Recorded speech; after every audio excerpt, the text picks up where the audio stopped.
This week on Democratica, we are sending a message that we too are the monsters. Why would Trump waste any political capital giving this guy clemency? Well, because Fox News told him to, because he saw it on TV. Far from the first person to abuse this power. He's doing things that are murder. It is an un-American act. It is an immoral act, an act that could have grave consequences moving forward. All that and more coming up. From the cauldron of apathy in Mitch McConnell's backyard, you're listening to Democratica, the political podcast for anyone who wants to understand the news without losing all faith in humanity.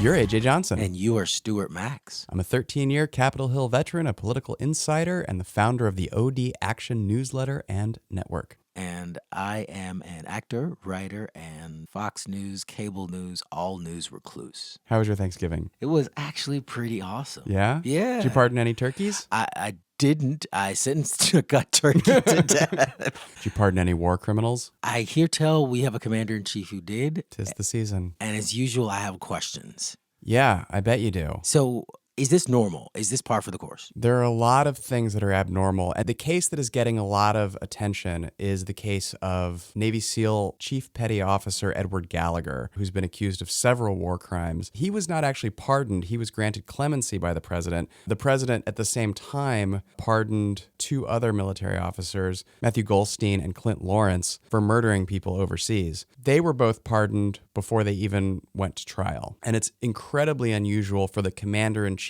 of the military to intervene in these types of military matters and go over their heads. But that is just the surface. What sorts of things are war crimes? I'll tell you what Edward Gallagher was accused of. And it's important to note, some people are trying to frame this, conservative people are trying to frame this as pro-military versus not pro-military. Well, of course. That's not what this is, because Gallagher was accused by several of his fellow SEALs. He was not accused by civilians. He was not accused by non-Americans. Yes. He was accused by his fellow SEALs of bragging about killing hundreds of people, including 4 women. He was accused of, quote, taking random shots, sometimes into buildings where he claimed to have killed someone. One of the SEALs, God. yes, these are incredibly serious charges. He was accused of saying that he was okay with shooting women. That's a quote, okay with shooting women. He was accused of firing into crowds of what appeared to be non-combatants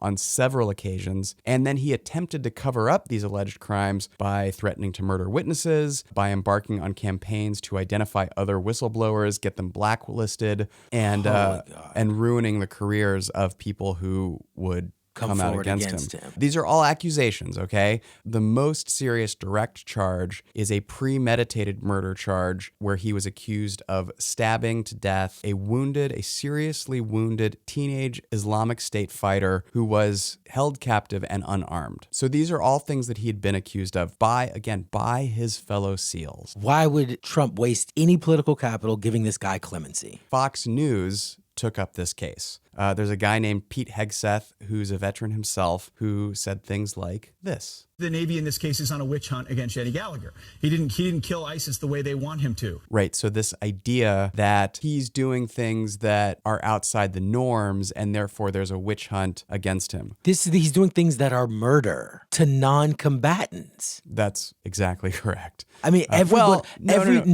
over there isn't ISIS. And that's the first argument that person is making. That anyone he sees, if they're not American, that he's killing ISIS. No, he's killing non-combatant civilians and bragging about it. A lot of the charges against him were about killing combatants who were no longer a threat. And this is important. We'll get into this a little bit more. He was cleared by a military tribunal of all but one charge. And the charge that he was convicted of was desecrating a corpse, which is a war crime. God.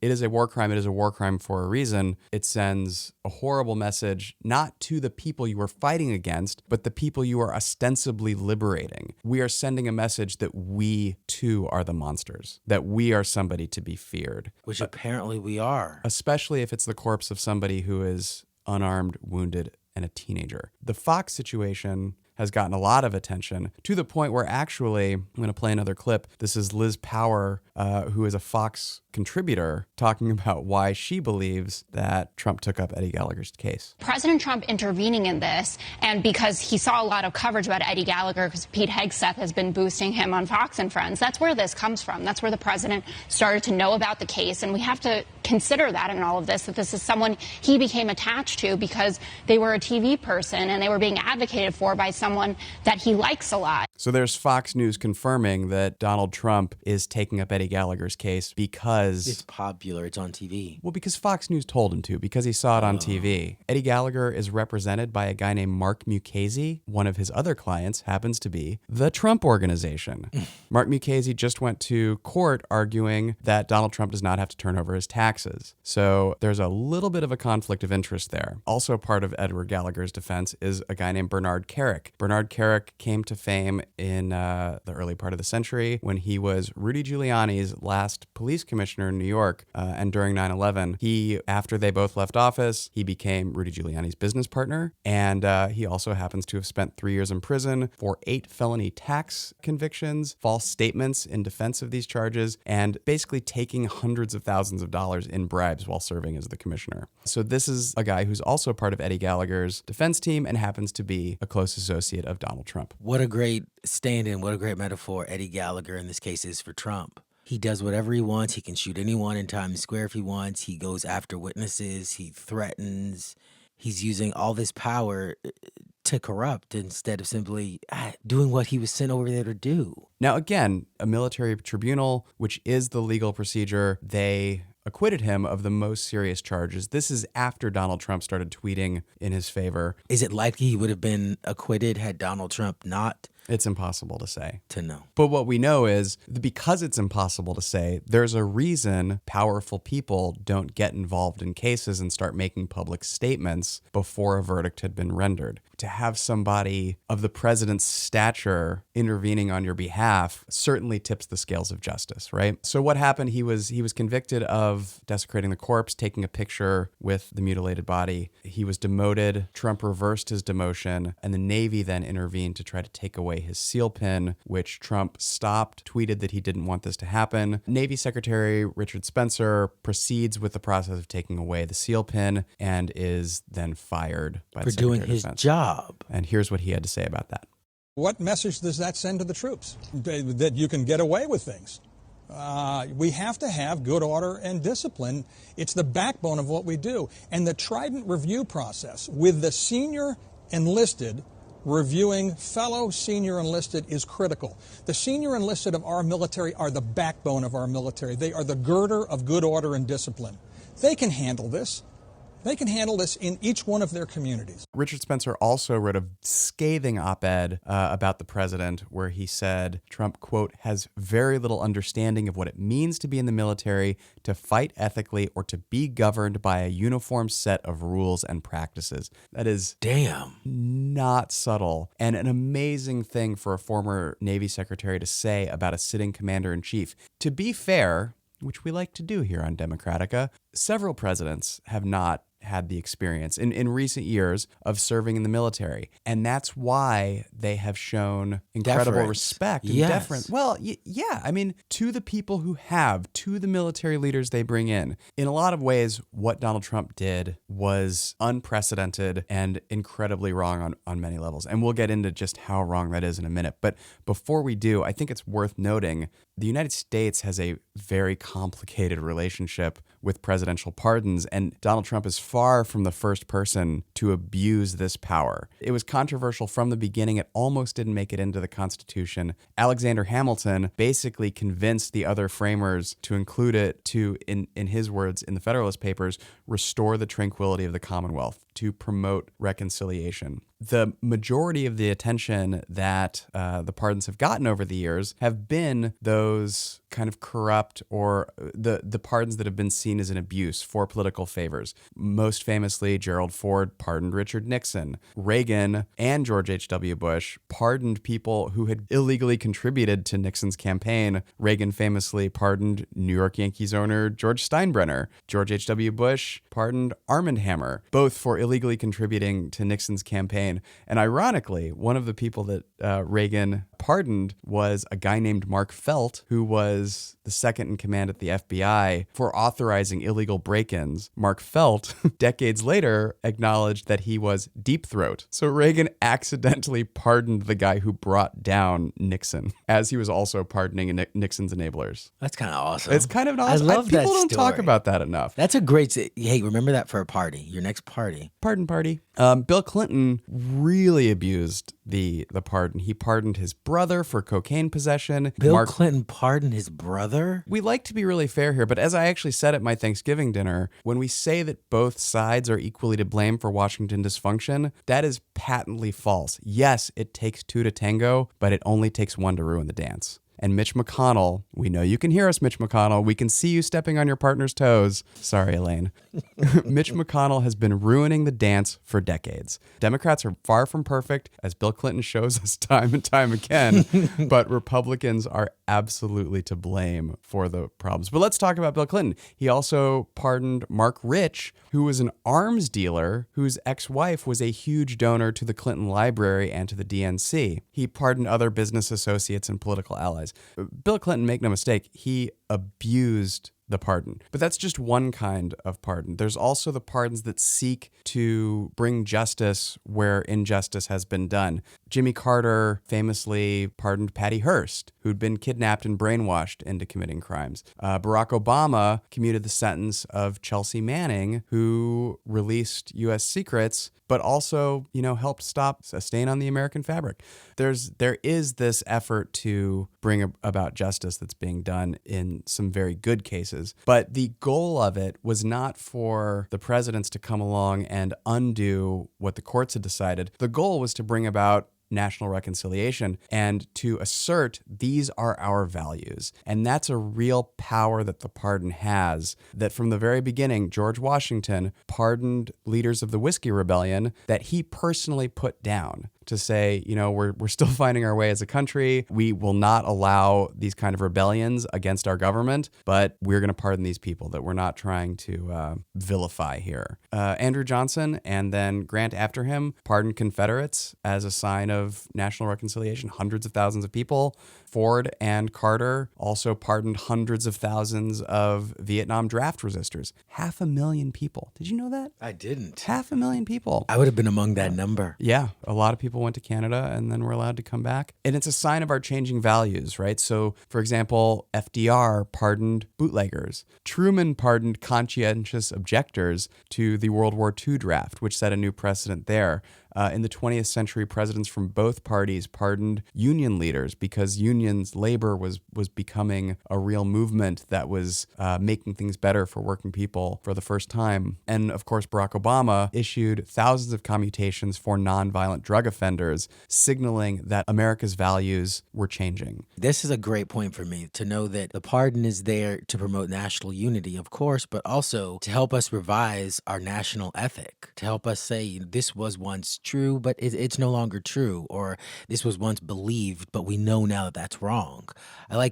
It's an eraser. Yeah, I mean, you're never going to erase the mistakes of the past, but it does set a signal that we're ready to move on and move forward on a new path. And that, to me, is actually the most dangerous part of what Donald Trump is doing. It's very frighteningly consistent with a lot of Republican philosophy. So we've already established that this is not an issue of military versus non-military. This is an intermilitary issue that Donald Trump got into and said, no, we're doing it my way. Would any other president be allowed to intervene so openly and publicly in military justice and not be brought down for it? Well, I want to be clear. This is 100% legal. The president, he is the commander-in-chief of the military. military. So he didn't actually pardon Eddie Gallagher. He restored his rank because he's the ultimate boss. It is incredibly unusual, not just for the commander-in-chief, but for a military leader in the upper echelons to get involved with personnel matters at that level. This is chain of command, right? Absolutely chain of command. And that's something that former Secretary Spencer pointed out that Donald Trump is not respecting. And the other thing, he does have an absolute pardon power as it relates to federal crimes. One of the questions that's outstanding is, can the president pardon himself? Donald Trump has already asserted that he does have the right to do so. But as far as this goes, Donald Trump has an absolute prerogative to pardon, commute sentences, offer clemency, and certainly restore the ranks. So this is not an illegal act. It is an un-American act. It is an immoral act. And it is an act that could have grave consequences moving forward. God, he seems like such a sickness, such a blight on this country. You're not going to get any argument from me about that. How are we going to get well again? It's going to take a lot of antibiotics. I would vote antibiotics in a heartbeat. What he's doing is he's saying that the laws should not apply to certain types of people, right? The ones who have power. Exactly. It's this might is right attitude. We talked about with John Bolton that he has this philosophy as it pertains to world order, which is basically America decides world order. And if you try to do something that crosses us, we go to war with you and we win because we have the most power. And there's this idea of like, well, what if John Bolton was the national security advisor for the third most powerful country in the world? He would have to reframe his entire ideology. But as wealthy, white, privileged Americans, they are very consistent. If you have authority, power, privilege, the system should be worked in a way that enhances that. We saw it with Trump allowing Turkey to move into Syria and slaughter the Kurds because the Turks had the power and the Kurds had none. It's an idea that Republicans and Democrats have been fighting on for a long time. Do you reinforce the power dynamic or do you try to undo it so that people who aren't born into prosperity have a more attainable path to attain it? We're talking again about justice, merit-based versus need-based, the idea of the individual versus the idea of trying to level a playing field. And how do you... It's the same thing I was thinking about when thinking of Donald Trump supporters.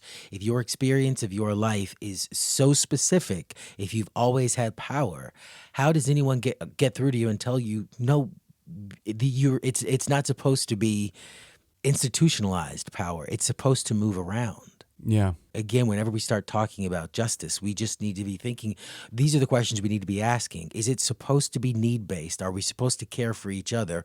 Or is it simply supposed to be about the power of the individual over the best for all? Are we leveling the playing field or are we keeping those in power? What's truly chilling about what Donald Trump is doing is he's trying to reshape the national values to his value system, which says that people with less power, people who have less power and are not American born, people who have less power and are not American born and are brown people, whether they are captured combatants or they are civilians in a foreign place, have no rights. And the people with immense power, whether they're CEOs of companies, inherited billions of dollars, or they are Navy SEALs, get to do whatever they want to these people, whether it's desecrating their corpses or outright murdering them.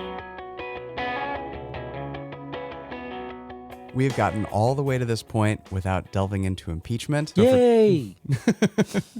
But I like impeachment. So let's go there now. For today's call to action, we want everybody to go to impeach.org because nobody is above the law. And so we're joining progressive leaders, justice-minded leaders and organizations across the country in calling on Congress to impeach and remove Donald Trump. And so the night before the House of Representatives takes the vote to impeach Trump, we don't know when that is yet, but the plan is to head to every congressional office and public square to declare that nobody is above the law as representatives finalize their positions and senators look on. So we want to join this historic nationwide mobilization. You'll sign up for an event in your community. If there isn't one, you can create one because the eyes of the world, certainly the eyes of the country, are going to be on what's happening in the House of Representatives. So everybody go to impeach.org. You can find an event in your community, sign up. You'll get a reminder the night before the vote is going to be taken. If there isn't one, you can create your own. Impeach.org because nobody is above the law. Moment of uplift.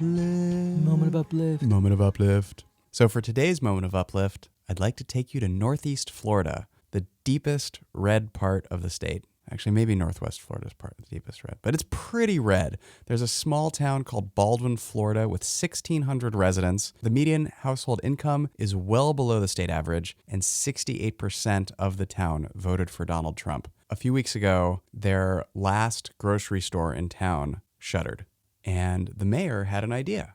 They would have a state-run grocery store. If that sounds like socialism, it is. And the residents, again, more than 2/3 of the residents voted for Donald Trump, are loving this. It's fresh food. It's affordable because there's no profit agenda, but do not call it socialism. They will not allow that to be the case.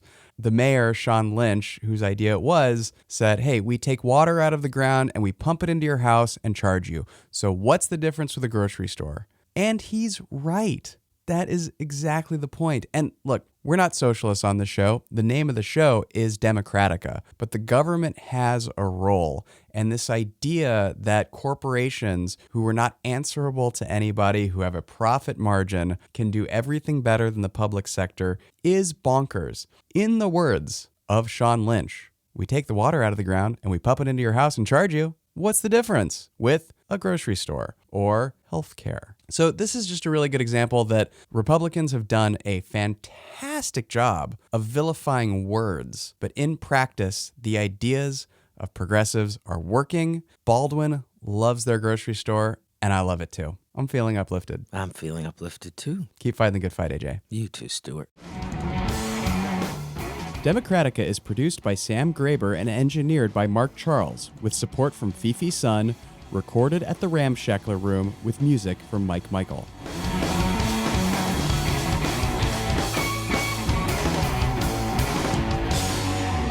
If you haven't already, please subscribe to Democratica on Apple Podcasts, Google Podcasts, Spotify, whatever podcast app you like to use. You don't want to miss an episode, and we'd miss you if you did. So please subscribe, and while you're there, leave us a 5-star review.